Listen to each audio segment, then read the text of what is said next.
right, hello everyone. Thank you for coming here today. I'm going to be talking to you about blockchain for the use case of international trade and getting started with building your first blockchain decentralized applications. So a bit of background about me. I am a software engineer taking my first steps in this space. I come from Switzerland. I spent most of my life there, and my first career was in the commodities business, like Jan was just mentioning. So I worked for a company that trades things like coffee, wheat, corn, metals around the world. But eventually I decided I was more interested in how technology could transform this space than I was in the space itself. And blockchain was prominent among those technologies that came to mind. So I decided to take a leap and come to Code Chrysalis and discover what is a new country for me in the process. So here I am in Japan. A bit about what I've done at Code Chrysalis. Over the last 8 weeks, I've gotten full stack exposure from the server side to the client side, working with technologies like Node, Express, Vue, React, deploying on Heroku, experiencing databases. And this project was an opportunity for me to kind of segue into blockchain that I was something that I was interested in before coming here. So what are we going to talk about today in more detail? You can think of it as two parts. First, I'm going to talk about the high-level use case of international trade for blockchain, and then I'm going to talk about how I got started building my app and then demonstrate it for you. Unfortunately, a few interesting things are not on the agenda. The details of what a blockchain is would take 20 or 30 minutes to explain. If you have any questions, we can talk about it at the end. We're not talking about cryptocurrencies, and we're not talking about different blockchain platforms. So whether Ethereum is better than Hyperledger or Corda is better than Ethereum. Although these are definitely interesting topics. International trade, what do we mean? Let's start with some definitions. So international trade is the exchange of goods across borders. If you buy something off Amazon that is from another country, that counts as international trade. But for our purposes today, we're going to focus on larger volumes, and to contextualize it for the Japanese audience specifically, I'm talking about what these companies do. So we're talking about someone who's importing coal or natural gas or sugar or corn or coffee or copper by the shipload or the container load. So generally not consumer products, but like bought in large quantities. Having spent 3 years in that space, I can crystallize it as being very much about managing risk. When you're buying goods or selling goods to a different country, you have to manage currency risk. You're exposed to the fluctuations of different currencies. You have to manage counterparty risk, meaning what if the seller or the buyer don't perform their side of the contract? You're exposed to political risk. What if suddenly there are tariffs or war breaks out? You're also exposed to documentation risk, and that's something people think about less. Every country tends to have customs, and customs can easily say, oh, well, the document on that shipment, I don't like it, so I'm not going to let these goods inside the country. But the risks that I'd like to focus on today are risks that revolve around trust. So let's take the example of a chain of coffee shops in Japan that wants to buy coffee from a cooperative of farmers in Colombia. So let's get into the shoes of this cooperative first, the seller. How are they thinking about risk in terms of how they trust their client in Japan? The first question: what if my buyer doesn't pay? If he doesn't pay, it's quite expensive for this cooperative to come to Japan and take them to court. Also, they might want to be paid sooner than when the actual shipment arrives. If you're shipping it halfway around the world, it may take 60 days. It may be delayed. It can take a few months, and actually it may even sink. But you don't want the responsibility for that. You want to be able to get your payment sometime near the time that you actually put the goods on a ship. Now, our coffee chain in Japan, what are they thinking? They're thinking, I'm going to buy coffee from this person in Colombia. How do I know that they are going to ship the goods once I pay them? Colombia is a faraway place. I don't know anything about the country. How do I trust that this person I'm talking to will actually put something on a ship and sell it to me? But more importantly, you actually need a way to ensure that your seller is actually shipping what you asked for. So let's say our coffee chain here is kind of picky. They want specifically fair trade coffee, right? So how do you know that he really will ship fair trade coffee? And actually, how do you know that he's not gonna just ship you bags full of sand? So these are things that could happen. The point is, you can't assume people have good intentions, and as a company, you always have to manage those risks in a professional way, or assume them away and take the risk. So how are these risks managed today? The first thing is intermediaries, and the second thing is paperwork, a lot of paperwork. And I'm going to kind of take you through an example of how this works. So let's focus on one particular document that is key to shipping things across borders to explain the example. So you have this thing called the bill of lading. The bill of lading is essentially a document issued by a carrier, so for example a shipping line, to say that they have received the goods and they are shipping them. So for example, you issue it to say, I've received 5 containers of Colombian coffee and I'm shipping them to Japan. The other function of a bill of lading, and an important one, is that it acts as a document of title. So whoever is holding this physical document actually has title to the goods. It can't be digital yet, because if you start sending PDFs of this document, then you can't actually trace who owns the goods. So we haven't reached a state of affairs yet where we can validate the title of something being shipped other than by someone presenting the physical document in one way or another. So yeah, this is an example of paperwork, and once. To then think about how people think about risk on the bill of lading in particular. They're going to ask a few questions. As the buyer, you're going to say, okay, once I pay my seller, how do I know I'm going to receive this bill of lading? How do I know that they're going to send it? And as the seller, you also are asking yourself, how do I know that when I send this bill of lading in the mail to the buyer or his representative, how do I know that I will be paid?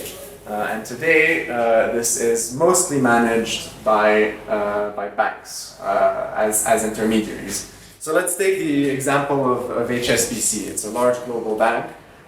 What they may do is go to the seller and say, look, I have a branch in Japan. If you send me the documents, I will dispatch them to Japan only once I've received payment.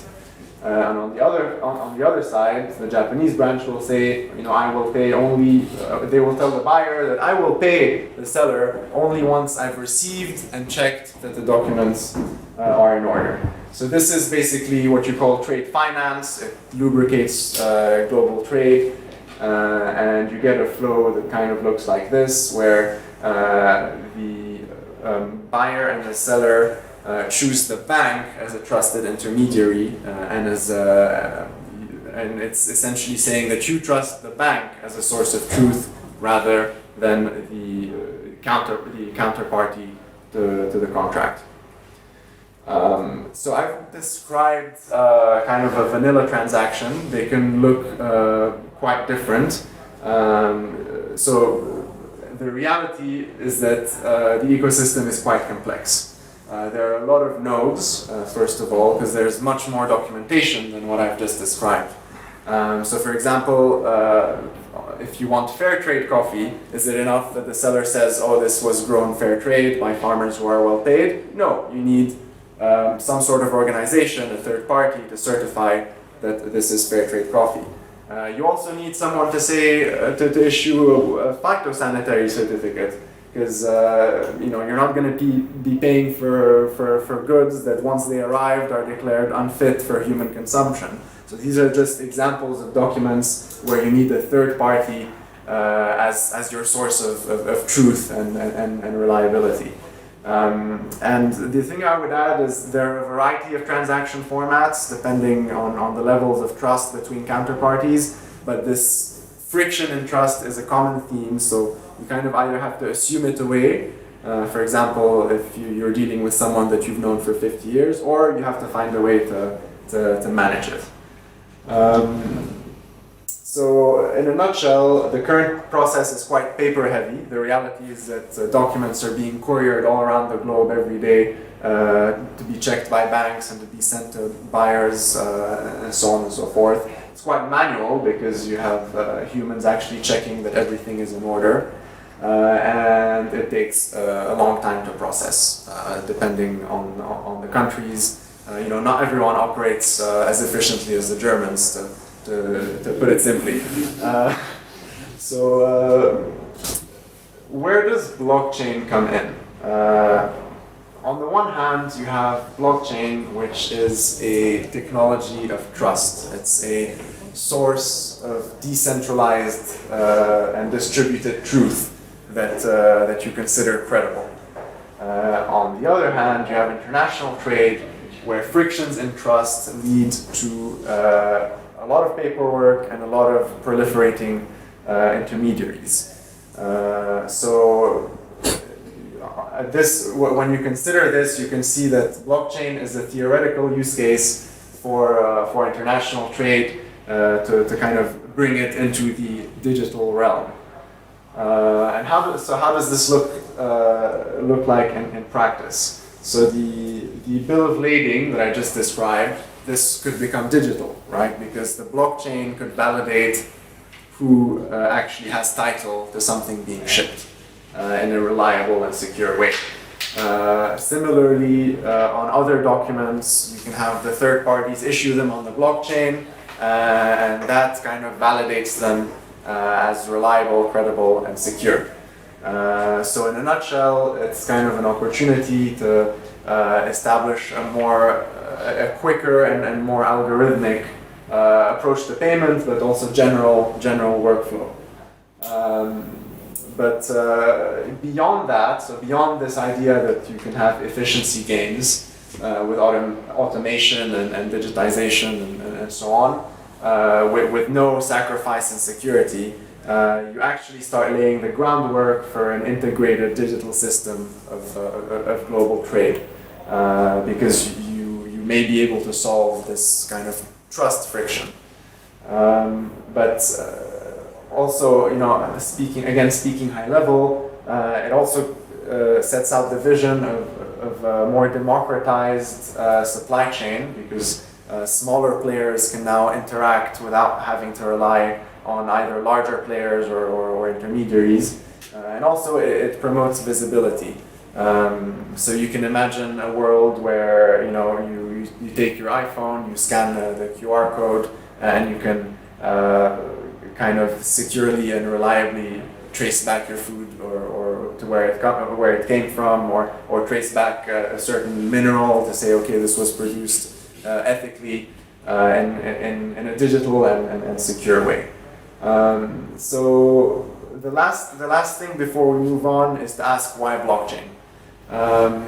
Because in theory, you can have Amazon do this, right? You can have a bank. You can have someone decide to set up some sort of database or server to manage trade. But the point is that blockchain is a neutral platform, so you don't have to rely on banks. You don't have to rely on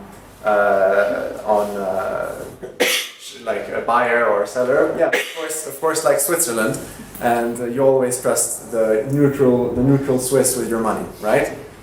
So now my clicker is not friendly today.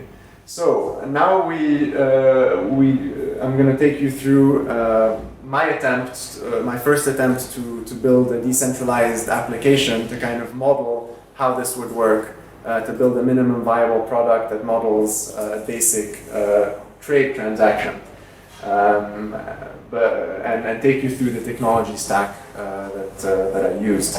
So when I started, I had a lot of buzzwords thrown at me, and they didn't really make sense at first.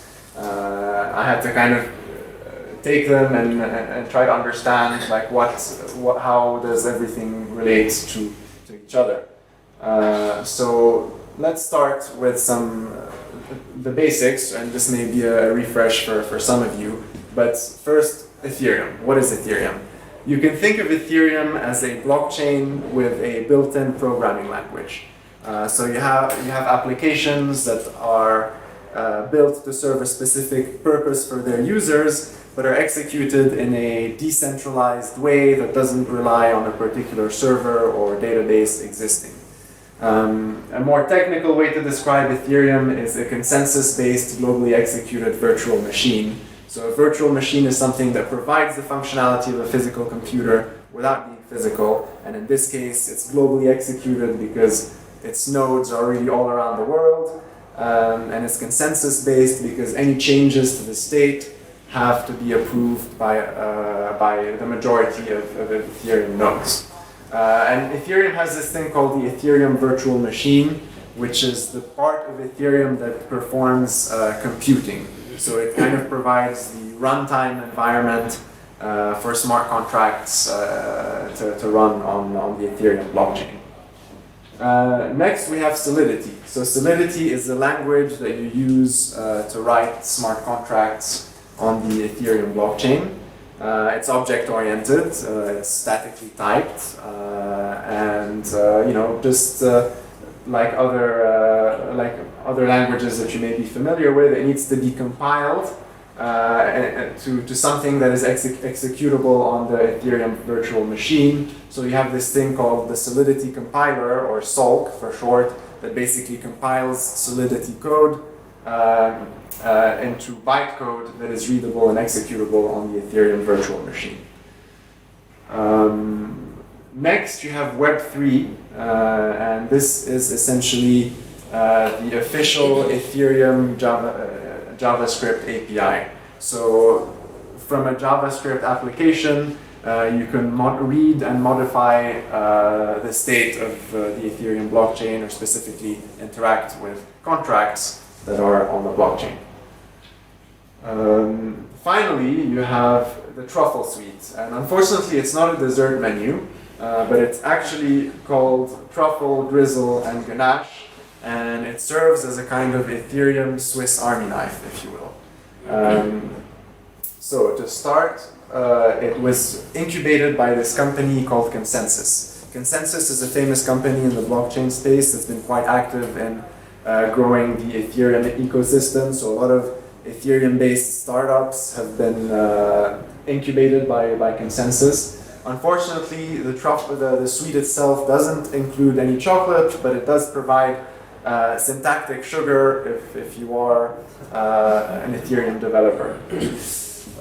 So, starting with Truffle. What does Truffle do? A few important things.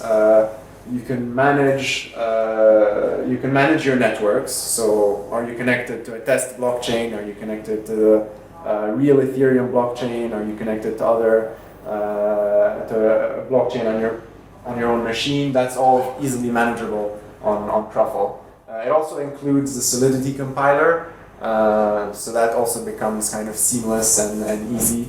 And it also provides a test framework so that you can test your contracts as you're writing them.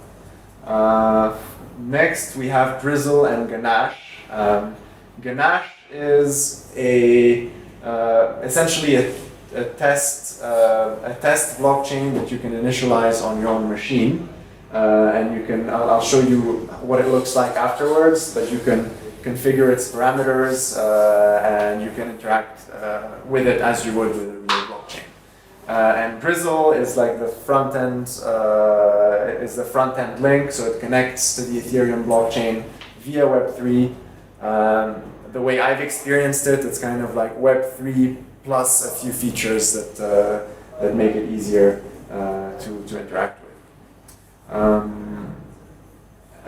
So we started with this cloud that, frankly, when I started was confusing to me, and then I came up with something that was maybe even more confusing. But to explain it to you. This is how everything, to recap, this is how everything relates to each other. So we start with our Ethereum blockchain that has the Ethereum virtual machine. And then we have Solidity, which is the language you use to compile smart contracts, to write smart contracts. And this language is then compiled into the Ethereum virtual machine via this thing called Solk. And yeah, we can either be talking about the real Ethereum blockchain or a test blockchain like Ganache. Now moving to the front end, you have Web3.js that will communicate with either of your blockchains to interface with your JavaScript application. And Drizzle here will add some functionality to Web3.js. And the final thing that we didn't discuss is MetaMask, and MetaMask is a browser extension that connects to the Ethereum blockchain, and it allows you to basically interact with the Ethereum blockchain. So have an account, manage your wallet, but also sign transactions if you're interacting with a smart contract. So moving on. What would an international trade transaction look like if it were executed on the blockchain? So the way I visualized a minimum viable product was basically as follows. You start with the buyer deploying a smart contract to the blockchain. So this says, okay, this is the buyer, this is the seller, this is the product, this is the quantity, these are the contract details. It's now a smart contract on the blockchain. Next, the buyer funds the contracts. So the way this works is that if a few criteria are met, then the smart contract should somehow trigger a payment to the seller. So for it to be valid, it needs to have actual funds in it. So if you have a smart contract that isn't funded, it can't really be executed in a meaningful way. So you either need it to be funded, or you need some sort of algorithmic approach to the payments from the buyer to the seller that would execute in the smart contract. Next step would be for the carrier to issue a carriage confirmation, right? So to say, okay, the 10 containers of coffee are now on their way. And this is the third party validating to the buyer that what he bought is underway. Now in the real world, it would be more than the carrier. And okay, once that's done, if the smart contract validates the documentation, then the seller can trigger a payment to his own account. But yeah, as I said, in reality, you'd have more nodes in an ideal world, so the carrier, but also the different bodies that are issuing documents that are relevant to your transactions. So, people who are weighing the cargo, people who are inspecting its quality, customs, and so on and so forth. So, demo time.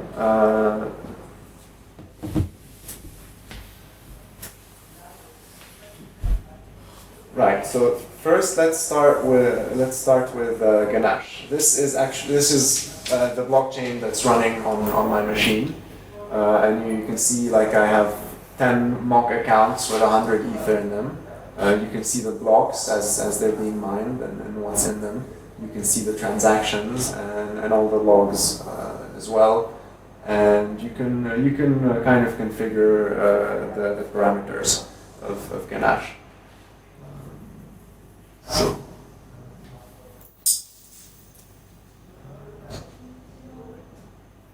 So this is the interface that I was able to build. What I've done so far is already deployed a few contracts. If you noticed on Ganache, one of the addresses actually had less than 100 Ether, and that's because some gas was spent to actually deploy the contracts. And the problem I've encountered just running this on my local host is that kind of MetaMask needs to be reset often. So if that does happen, just bear with me. But that's kind of one of the fallbacks of working with a local host. So what I'm going to do now is try to create a new contract, which means deploy it on the blockchain. So what's going to happen here is it's going to ask me to confirm the transaction. Once I confirm it, I should have a new contract pop up. And once I click it, I get the details of that contract. So we've just the basic kind of skeleton would be to specify a buyer, which in this case is a contract address, a seller, also a contract address, a carrier, which is going to validate that the goods have been shipped, and just quantity and price parameters. Now, what we're going to do now is fund the contract, and of course only the buyer can do this. And what MetaMask allows you to do is kind of toggle between accounts. So if I try to run the command with using the seller account, it would actually reject it. So we can try. Yeah, so it's showing me a transaction error, and if I try to confirm it, it'll reject it as well. So I'm gonna reject this one.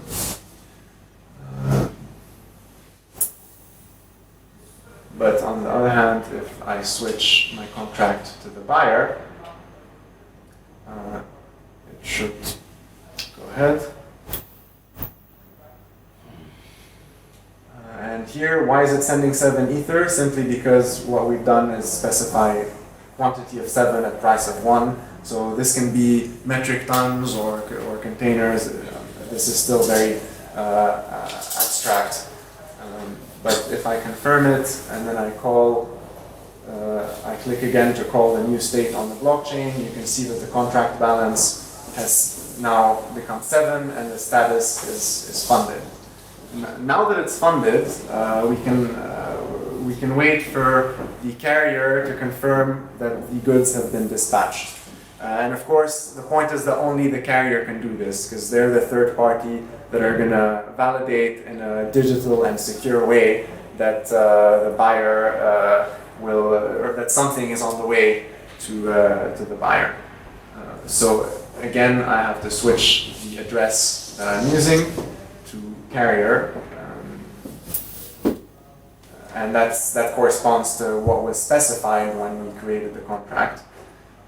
So when I click dispatch, it should give me the same screen, and confirm it.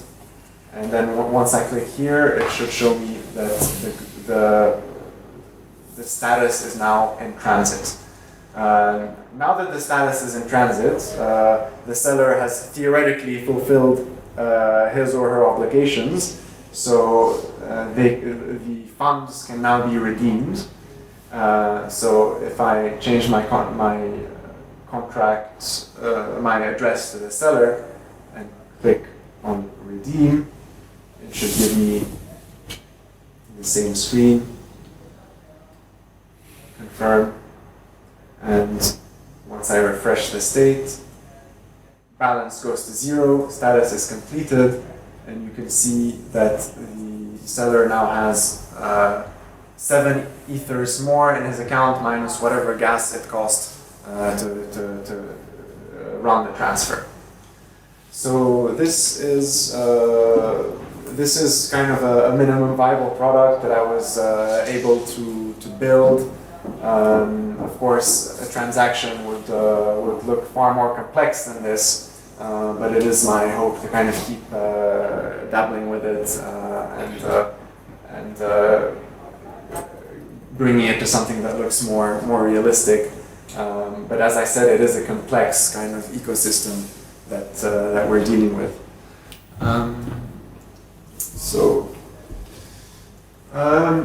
Now some insights. As I said, I'd like to continue working on this, develop various UI and smart contract functionalities.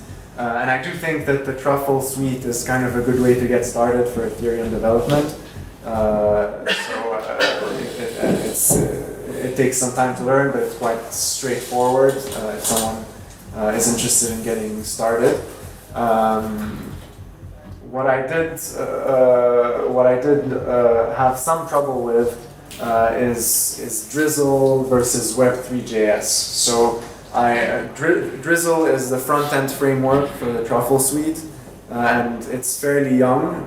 It was released not so long ago, and it's still kind of unclear to me how to use it well. So I found myself using the Web3 instance inside Drizzle very often, and actually finding some bugs that Drizzle has that Web3 doesn't. So that's kind of something I'm going to keep watching and trying to delve more into. The other thing that was kind of troublesome is that MetaMask has its own kind of UI logic. So if you're trying to build an app with Vue or React or a technology like that, it's kind of hard to get the MetaMask UI to kind of not clash with the UI that you're trying to build. So that's something I'm going to be looking into.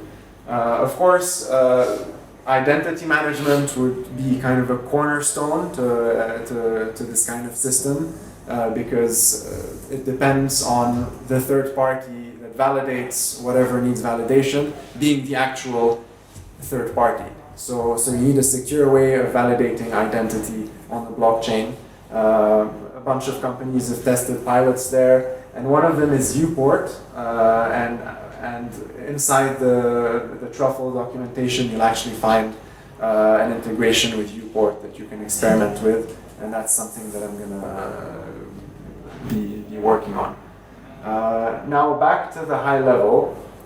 Where is this going? From experience, from having been on the inside, and from kind of staying up to date on the topic, the industry players see the disruptive potential there. Trading companies are typically running pilots on the for blockchain transactions, and banks that act as intermediaries are also seeing that actually this might disrupt us, so we need to get ahead of the curve. But we're still largely in the proof of concept stage. As far as I know, there's no production scale solution that's been implemented.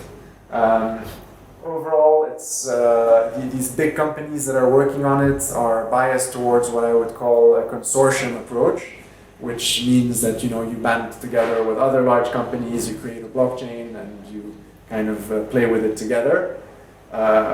This is probably a good thing to get started, but my question mark is whether this fits with the general vision of the blockchain being an open and neutral system. So to think of a recent example, some of the world's major oil companies banded together to create an oil blockchain to transact between themselves. It's probably good for the development of the technology, but I think it wasn't the idea of Satoshi Nakamoto and people setting out on this journey that you still have something that's controlled by BP and Exxon. It has to be neutral and open. So if I can summarize the challenge, it's basically you have a large number of ecosystem nodes. In one transaction, you're going to have a buyer, you're going to have a seller, you're going to have a bank, you're going to have a shipping line, you're going to have 5 or 6 different bodies that issue documentation that is required. So to actually build something requires getting a lot of people to move together, and that presents quite a coordination problem. If you multiply that, 10 nodes on one transaction, and you think about the number of transactions that happen around the world every day, and the number of countries that you're dealing with, it's quite tough to get projects moving forward. So a solution would have to be a nice, flexible, plug-and-play solution. But how do you get there? It's not easy because the ecosystem is so complex. There are so many different forms of transactions. There's quite a diversity in what a transaction could look like. So it's tough to build a platform that accommodates everybody. So what I'm personally watching, but I'd be interested to hear your thoughts, is this thing called blockchain interoperability. So blockchain interoperability is this idea that blockchains can talk to one another. So you build a blockchain that is suited to a particular purpose, let's say a banking blockchain, and this blockchain could talk to another blockchain that is suited to another purpose, let's say a shipping blockchain. Now, we're not there yet. There are a lot of projects trying to get this off the ground, in the same way that eventually today you have HTTP as a way for a different machine, as a way to communicate over the internet. You need this basic standard for blockchains to communicate between one another. But yeah, my view is that once this is, or if this is solved, it will be past really one of the big hurdles towards making this a reality. And yeah, that's kind of what I'm keeping an eye on. So thank you for coming today. Any questions, I'd be happy to discuss. And yeah, here are my details if you would like to keep in touch.